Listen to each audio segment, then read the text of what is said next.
فرش التراب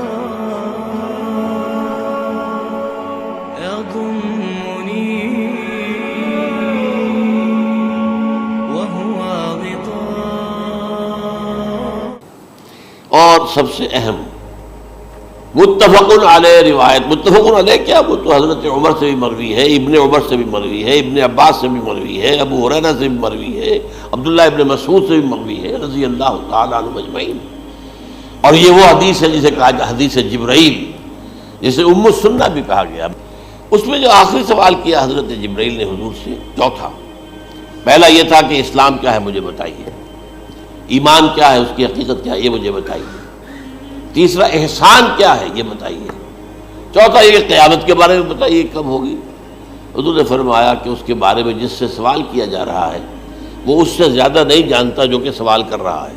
اب اس کے کئی مفہوم ہو سکتے ہیں کہ بہرحال یا تو حضرت، چونکہ بعد میں معلوم ہوا کہ حضور نے پہچانا نہیں کہ یہ جبرائیل ہے، بلکہ جب سوال جواب ہو کر وہ چلا گیا شخص تو اچانک حضور کے ساتھ ذرا ردو ہو ہی لیا، ذرا بلانا اس کو دوبارہ لانا. اب جو دیکھا کہ وجود ہی نہیں اس کا، آسمان نے اس کو اچک لیا، زمین نے نگل لیا، کیا ہوا ہے؟ پھر آپ نے یہ جبرائیل تھے جو تمہیں تمہارا دین سکھانے آئے تھے جبکہ تم سوال نہیں کر رہے ہو. یہ بڑے بیسک کوسچن تھے، اس لیے کہ دنیا کے ہمارا نظام اسلام پر ہے، ایمان پر نہیں ہے. اچھا، یہ جو متفق علیہ حدیث ہے جو حضرت جبرائیل کی ہے، اس میں پھر انہوں نے کہا کہ اچھا اگر آپ مجھے یہ کب ہوگی قیامت نہیں بتا سکتے تو اس کی کچھ علامتیں بتائیے.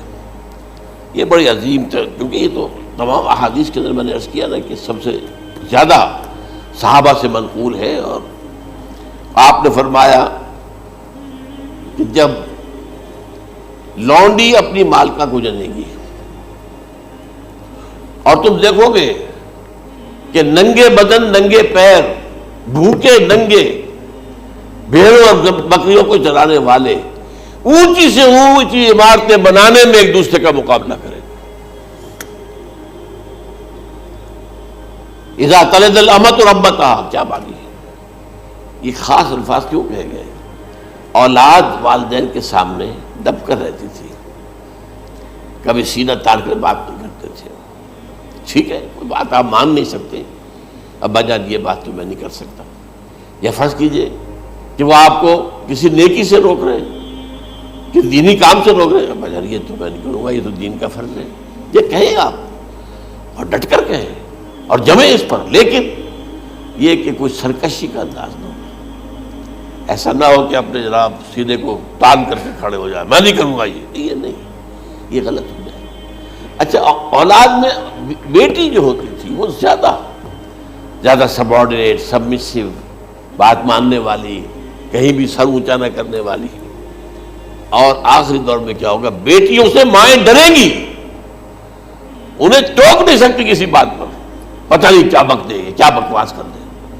یہ تو ہمارے یہاں ہو گیا ہے، باہر کیا ہے تو آپ یہ بھی نہیں پوچھ سکتے. آپ کی 13 برس کی لڑکی آئی ہے رات کو 1 بجے، نہیں پوچھ سکتے کہاں رہی ہو، یہ رات کہاں گزاری، پوچھ ہی نہیں سکتے. یہ پوچھنا بھی جرم ہے. اپنے چھوٹے بچے کو آپ نے تھپڑ مار دیا، تہذیب ہے، سکھانا ہے، غلط کام کیا ہے، اس کی سرزنش ہو رہی، فوراً وہ اگر ایک فون کر دے گا پولیس آئے گی، بچے کو لے جائے گی، اسے لا کر کہیں اور جو ہے ڈپازٹ کرے گی اور آپ پر مقدمہ چلے گا، آپ کو اس کی سزا بھگتنی ہوگی. ظاہر بات ہے کہ پھر وہاں سرکشی کا کیا عالم ہوگا. پھر اولاد کہاں سر جھکائے گی، کس درجے میں جھکائے گی؟ اس کی تربیت عثمانی میں ہوئی نہیں. تو ان تلد الامۃ ربتہا، گویا کہ ماں، بیٹی کے نزدیک ماں جو ہے وہ ایسی ہو جائے گی جیسے لونڈی. گویا کہ لونڈی نے ایک اپنی مالکہ کو جنم دیا ہے، بیٹی مالکہ بن جائے گی اور ماں جو ہے لونڈی بن جائے گی. اور دولت کی ریل پیل کا ابھرتا دکان، یہ جو بھوکے ننگے اور مفلس، کیا حال تھا 100 برس پہلے، انہیں کھانے کو کچھ نہیں ملتا تھا. یہ مشرقی ساحل پر تھے، یہ سوائے یہ کہ مچھلیاں پکڑ لی، اللہ اللہ خیر اللہ وہ کھا لی، یا کہیں ان کو بیچ دیا، کوئی بنڈی لگ گئی، بنڈی لگ جاتی تھی وہاں، اور کیا تھا. اور مغربی ساحل پہ کیا ہوتا تھا؟ ساری ان کی معیشت حج کے گرد گھومتی تھی. حاجی آئے ہیں، خریداریاں کر رہے ہیں، اور آپ کو معلوم ہے پوری دنیا سے مال پہلے بھی پہنچتا تھا وہاں. آپ کو جو ہے ہر ملک کے ہر کونے کا پھل وہاں مل جائے گا آج بھی. اور وہاں پر یہ ہے کہ سب سے بڑی بدبوؤں کے لیے سب سے بڑی بات کیا تھی؟ قربانی کا گوشت. اسے وہ سکھاتے تھے، سخت چمڑے کر کے کھاتے تھے. یہ ان کا حل تھا. آج جا کر دیکھیے نئے شہر بن رہے ہیں، امریکنز کو کانٹریکٹ دیے جا رہے ہیں، بالکل ماڈرن شہر بنا دو. ایک ایبسلیوٹلی ماڈرن شہر جو ہے وہ جو مشرقی ساحل کے اوپر جو پہلے سے آرام کو سٹی ہے، امریکن سٹی ہو، اس کے اندر کوئی سعودی بھی داخل نہیں ہو سکتا سوائے جس کے پاس اس سٹی کی طرف سے لائسنس نہ ہو. اور اس کی چار دیواری کے اندر، چار دیواری کیا فصیل کے اندر کہی ہے، جو چاہو کرو، کوئی تم پر پابندی نہیں. ننگے نہاؤ، تالاب ہے نہا رہے، ننگی عورتیں ننگی مرد نہا رہے، کوئی پوچھنے والا. اب اسی قسم کا ایک سٹی آباد ہونا جا رہا ہے مغربی ساحل پر، جدہ اور یمگو کے درمیان. اور اس میں اصل میں جتنی بھی دولت ہے جو پیٹرول کی ہے وہ وہیں پر رکھ لی جاتی ہے امریکہ کے اندر، تاکہ امریکہ جو ہے ایسے ایسے پروجیکٹ بنا کر جب تمہیں دے گا تو اس میں سے پیسے لے گا، وہ نہیں ملتی ان کو واپس. بہرحال یہ تو میں نے ایک جگہ آپ سے ذکر بھی کیا تھا، دی کنفیشنز آف این اکنامک ہٹ مین.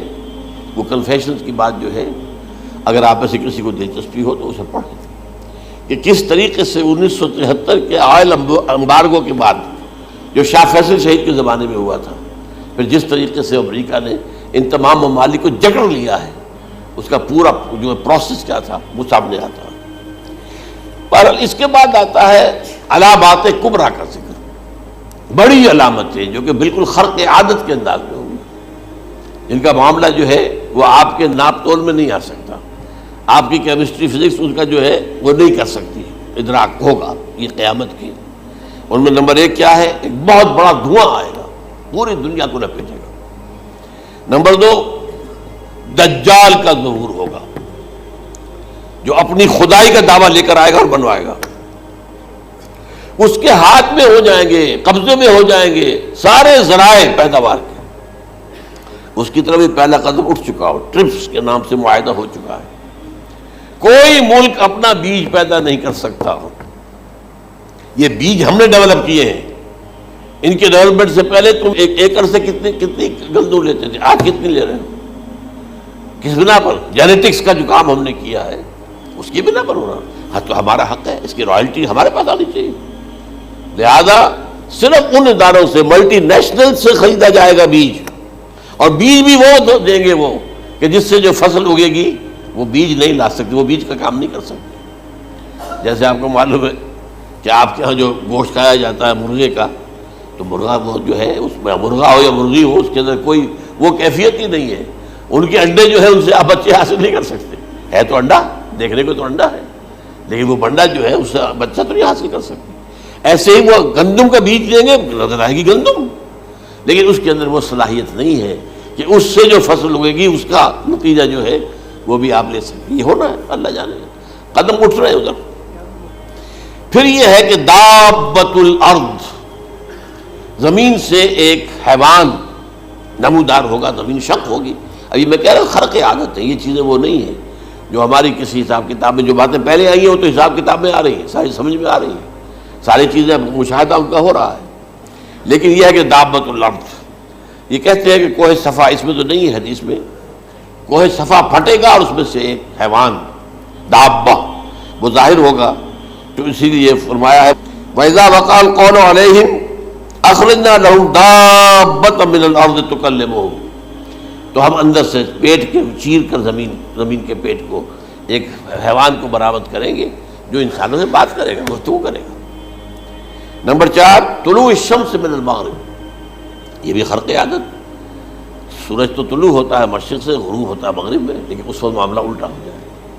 یعنی جو کائنات کے اندر جو گڑبڑ ہوگی کچھ سمجھ میں بات آتی ہے کہ یہ معاملہ جو ہے یہ تو اس پورے سولر سسٹم کو اگر بدل دیتے ہیں تو مشرق مغرب ہو جانا، مغرب مشرق ہو جانا، یہ سمجھ میں آنے والی بات ہے. اس کے بعد ہے عیسیٰ ابن مریم کا نزول، جس کے بارے میں آج میں نے گفتگو کی ہے تفصیل سے. یہ نزول ہونا ہے، یہ علامات قیامت میں سے حضور نے بیان فرمایا ہے، اور قرآن مجید کی جو اصطلاحات ہیں اس کے حوالے سے میں نص قطعی جو ہے وہ میں آپ کے سامنے رکھ چکا ہوں. پھر یاجوج ماجوج کا ایک معاملہ ہے، یہ میں ابھی اس وقت زیادہ اس پر بات نہیں کر سکتا۔ حضرت عیسیٰ علیہ السلام کے نزول کے بعد دو کام ہوں گے، یہودیوں کا قلع قمع ختم، تمام یہودی، ایک کام تو یہ ہونا ہے، اور نمبر دو عیسائیت کا ختم ہو جانا۔ عیسائیت کی نفی کر دیں گے، بھائی تم مجھے خدا کا بیٹا بنائے بیٹھے ہو، میں تم خدا کا بیٹا نہیں ہوں، میں تو اس کا بندہ ہوں، رسول ہوں، میں نے تم سے کب کہا تھا کہ مجھے خدا کا بیٹا بناؤ۔ نمبر دو یہ کہ وہ خنزیر کو قتل کر دیں گے، یعنی یہ تم نے خنزیر کب سے کھانا شروع کر دیا؟ میں تو تم کو نکاح اجازت دے کر گیا تھا، یہ تو شریعت موسوی میں حرام تھا، اور میں کہہ کر گیا تھا کہ یہی شریعت تم پر لاگو رہے گی، ہاؤ کم تم نے کیسے یہ؟ آج بھی بہت سے رومن کیتھولکس جو ہے وہ سور نہیں کھاتے، وہ اس میں ہے ان کے اندر کچھ نہ کچھ بات جو ہے جو حضرت عیسیٰ کی تعلیمات کا کچھ اثر ان کے ہاں ہے۔